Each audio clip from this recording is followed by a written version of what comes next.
ಇಂದು killer D gang custody ಅಂತ್ಯ, ಕೋರ್ಟ್ಗೆ ಹಾಜರುಪಡಿಸಲು ಪೊಲೀಸರ ಸಿದ್ಧತೆ. ದಾಸನ ಟೀಮ್ಗೆ ಜೈಲ, ಪೊಲೀಸ್ ಕಸ್ಟಡಿಯ.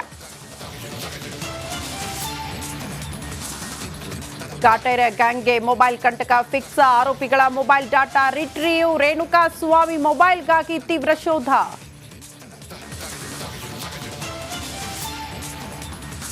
ಎಂಎಲ್ಸಿ ಸೂರಜ್ ವಿರುದ್ಧ ಸಲಿಂಗ ಕಾಮಕಾಂಡ ವಿವಾದ, 5 ಕೋಟಿ ಕೊಡದಕ್ಕೆ ಬ್ಲಾಕ್ಮೇಲ್ ಆರೋಪ, ಯುವಕನ ವಿರುದ್ಧ ಜೆಡಿಎಸ್ ಕಾರ್ಯಕರ್ತ ದೂರು. ಉದ್ಯಮಿಗೆ ಚೂರಿಯಿಂದ ಇರಿದು ಮನೆ ದರೋಡೆ, ನಗದು ಚಿನ್ನಾಭರಣ ದೋಚಿ ಪರಾರಿ. ಮಂಗಳೂರು ಹೊರವಲಯದ ಪೆರ್ಮಂಕಿಯಲ್ಲಿ ಘಟನೆ.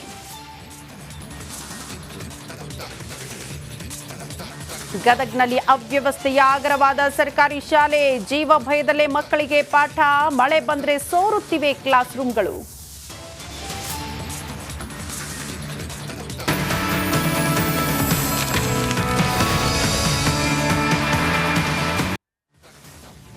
ಇಂದು ಕಿಲ್ಲರ್ ಡಿ ಗ್ಯಾಂಗ್ ಕೋರ್ಟ್ಗೆ ಹಾಜರುಪಡಿಸಲಾಗುತ್ತೆ.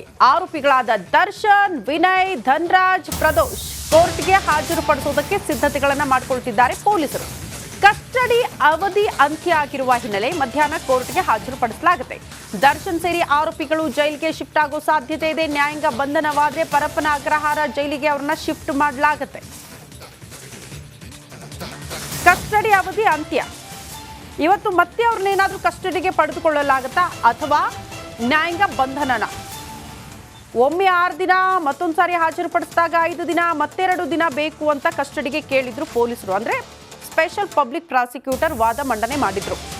ಕಾರಣ ಮೊಬೈಲ್ಗಳನ್ನ ಪತ್ತೆ ಹಚ್ಚಬೇಕಾಗಿದೆ. ಪ್ರಮುಖವಾಗಿ ನಡಿ ಈಗ ಶುರು ಮಾಡೋಣ.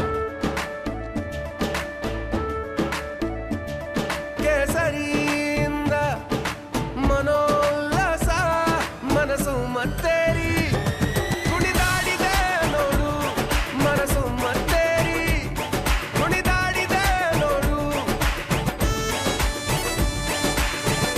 ಕ್ಷಣ ಕ್ಷಣವೂ ಆಚರಿಸಿ ಕೇಸರಿ ಹಬ್ಬ. ವಿಮಲ್ ಬಾಯಲ್ಲಿ ಹೇಳಿ ಕೇಸರಿ. ರೇಣುಕಾ ಸ್ವಾಮಿ ಮೊಬೈಲಲ್ಲಿದೆ. ಆ ಬಗ್ಗೆ ತನಿಖೆ ಆಗಬೇಕಾಗಿದೆ. ಮತ್ತೊಂದು 70 ಲಕ್ಷ ಹಣ ಸೀಸ್ ಮಾಡಲಾಗಿದೆ. ಇಲ್ಲಿ ತನಕ ಹಣದ ಮೂಲ ಏನು, ಯಾಕಾಗಿ ಈ ಹಣವನ್ನ ಸಂಗ್ರಹಿಸಿ ಇಡಲಾಗಿತ್ತು, ಯಾರ್ಯಾರಿಗೆ ಹಣವನ್ನ ಸಂದಾಯ ಮಾಡಲಾಗಿದೆ, ಮೃತದೇಹ ವಿಲೇವಾರಿಗೆ ಸಂಬಂಧಪಟ್ಟಂತೆ ಆ ಬಗ್ಗೆ ಮಾಹಿತಿ ಕಲೆ ಹಾಕಬೇಕು ಅನ್ನೋ ಕಾರಣಕ್ಕೆ ಈ ಎಲ್ಲ ಅಂಶಗಳನ್ನ ಪರಿಗಣಿಸಿರುವ ಕೋರ್ಟ್ 2 ದಿನ ಅವ್ರನ್ನ ಕಸ್ಟಡಿಗೆ ನೀಡಿತ್ತು. ಹಾಗಾಗಿ ಆ ಅವಧಿ ಇವತ್ತು ಅಂತ್ಯ ಆಗಿರೋದ್ರಿಂದ ಮತ್ತೆ ಇವತ್ತು ಕೋರ್ಟ್ಗೆ ಹಾಜರುಪಡಿಸಲಾಗುತ್ತೆ. ಹಾಗಾಗಿ ಕಸ್ಟಡಿನ, ನ್ಯಾಯಾಂಗ ಬಂಧನನ ಇವತ್ತು ಡಿಸೈಡ್ ಆಗುತ್ತೆ. ಈ ಬಗ್ಗೆ ಮತ್ತಷ್ಟು ಡೀಟೇಲ್ಸ್ ಅನ್ನ ಕೊಡ್ತಾ ಹೋಗ್ತಾರೆ ನಮ್ಮ ಪ್ರತಿನಿಧಿ ಅಜಯ್. ನೇರ ಸಂಪರ್ಕದಲ್ಲಿ ಜಾಯಿನ್ ಆಗ್ತಿದ್ದಾರೆ. ಅಜಯ್, ಮತ್ತೆ ಕಸ್ಟಡಿಗೆ ಅಂದ್ರೆ ಕೇಳುವ ಸಾಧ್ಯತೆಗಳು ಎಷ್ಟರ ಮಟ್ಟಿಗಿದೆ, ನ್ಯಾಯಾಂಗ ಬಂಧನಕ್ಕೆ ಒಪ್ಪಿಸುವ ಸಾಧ್ಯತೆಗಳು ಎಷ್ಟರ ಮಟ್ಟಿಗಿದೆ ಅಂತ ಈ ಪ್ರಕರಣದ ತನಿಖೆ ಎಲ್ಲಿ ತನಕ ಬಂದಿದೆ?